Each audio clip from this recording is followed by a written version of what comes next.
asalaamu calaykum waraxmatullaahi wabarakaatu saaxiib yaal meel walbaad ku sugantii kusoo dhowaada janalkeenna Hogan 24 Media waa anigoo Cabdulle Macalin Maalto.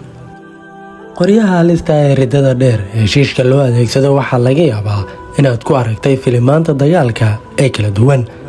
Dad badan ayaa u hanqaltaagaya inay wax badan ka ogaadaan qoryaha ridada dheer ee shiishka loo adeegsado, inta badanna adeegsadaan ciidamada dambiyada ka hortaga iyo kuwa ku sugan goobaha dagaalka.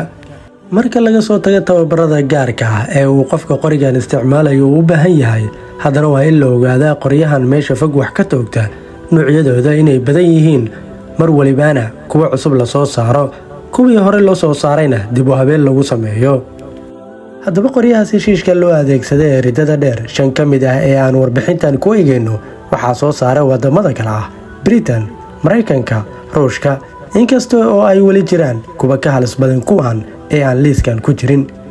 Askariga loogu talagalay inuu maamulo qoriga ridada dheer ee sniperka loo yaqaan waa askari si gaar ah loogu tababaray dhibaatooyinka dagaalka, kaasoo xirfad iyo tababar buuxda u leh toogashada bartilmaameedka. Qoriga ridada dheer ee sniperka loo yaqaan marka la isticmaalayo waxaa lagu qariyaa dhismayaasha dushooda iyo duurka. Ujeedka loo qarinayo wuxuu yahay iyada oo aan la ogaanin qoriga halka uu yaalo inuu cadowga khasaaro lixaad leh u geysto. Balse intaanan u gudagelin barnaamijkeenna, like saar muuqaalkan si uu u gaaro saaxiibo badan, share leh oo la wadaag saaxiibadaada si aan u helno saaxiibo u wanaagsan sida adigoo kale. Hana hilmaamin inaad follow dhahdo page-keenna, sidoo kalena subscribe dheh YouTube channelkeenna, gambaleelkana furo si aad u heshid barnaamijyada cusub ee aan soo gelinno. Mahadsanid.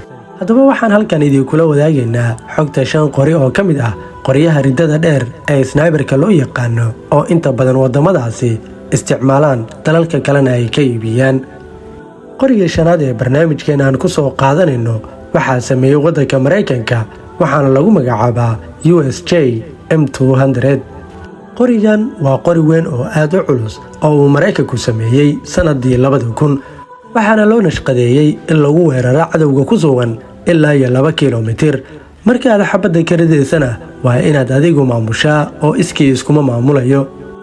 Malahan aaladda diiradda meesha fog wax looga arko ee loo yaqaan telescope-ka, balse marka aad wax ka fog shiishayso waad ku xiran kartaa si aad wixii ka fogaa si fudud ugu aragto cadowgaagana u beegsato. Sidoo kale qasnada rasaasta culeyskeeda waxay ka caawinaysaa marka aad qoriga isticmaalaysid, waxaadna ku rakibi kartaa codbiyaha loo yaqaano silencer-ka si aan codka xabadda qoriga ka dhacaysa aanan loo maqlin, taasoona ka samaysan muraayad adag oo aan jabayn. Qorigan oo la sameeyay sanadii 2001. Qoriga afraad ee barnaamijkeena aan ku soo qaadanayno waxaa sameeyay waddanka Ruushka, waxaana loo yaqaanaa Oasis T5000. Qoriga afraad ee ugu weyn qiimeyntan waa midka ay soo saarta shirkadda gaarka loo leeyahay ee Ruushka ku taal ee Brom Technology. Qorigan ayaa caan ku ah in si sahlan loo isticmaalo, waana mid ka mid ah qoryaha ugu khatarsan ee ridada fog oo la rumaysan yahay in lagu kala iibiyo dalal kala duwan.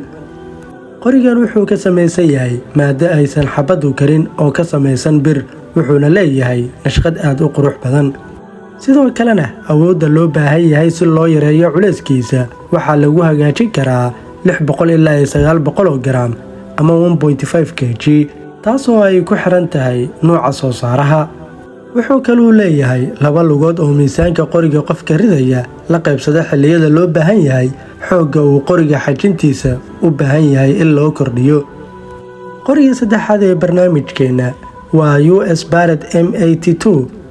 Kani waa qori weyn oo ka mid ah qoryaha ridada dheer oo ay soo saartay shirkadda hubka gacmaha lagu qaado ee lagu magacaabo Pirate Firearms. Qoryaha kale ee meesha fog wax ka dila wuxuu kaga duwan yahay waxaa loo adeegsaday tiknoolajiyad wanaagsan oo daciifinta rasaasta ka soo dhacaysa iyada oo qoriga la dhigayo meel fog oo ammaan ah.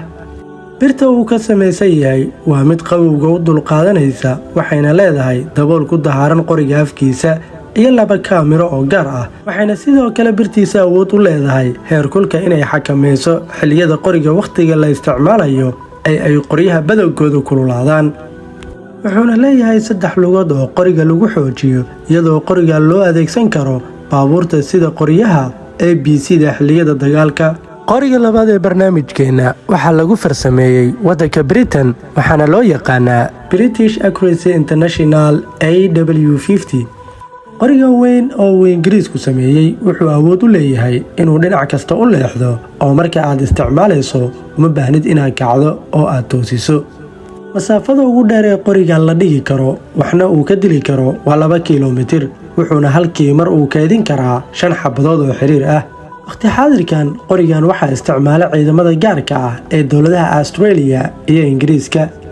saxnaanshaha sareysa ee qorigan ayaa ka dhigay mid dad badan soo jiitay iyada oo qorigan si weyn looga adeegsado dagaalada faraha looga gubto ee u baahan qoryaha sida weyn cadawga loogula dagaalami karo. qoriga koowaad ee barnaamijkan aan ku soo qaadanayno waxaa sameysay isla dowladda Britain waxaana loo yaqaanaa British L96A1.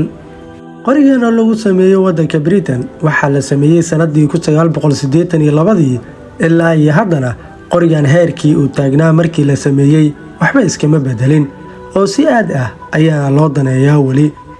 laga bilaabo qorigan qoryaha ridada dheer ee meesha fog wax ka dili kara oo dhan masaafada lagu tartansiiyey waxaa loo dhigay bartilmaameed gaaraya ilaa iyo 2475 mitir. masaafada la yaabka leh ee lagu toogtay qoriganna waxay noqotay 1.5 kiiloomitir. qiimaha uu suuqa hubka lagu kala iibsado uu qorigan ka joogo waxaa lagu qiyaasaa ilaa iyo $110,000. waxaa intaa inoogu eg warbixinteennii oo aan idiin soo gudbinaya anigoo ah Cabdulle Macallim Alto. haddaba haddii aad ka heshay muuqaalkan fadlan like saar subscribe-na dheh adigoo gambaleelka furanaya si aad u heshid muuqaalada cusub ee aan soo gelina. hana hilmaamin inaad asxaabtaada la wadaagtid adigoo sheer garanaya muuqaalkan. mahadsanid.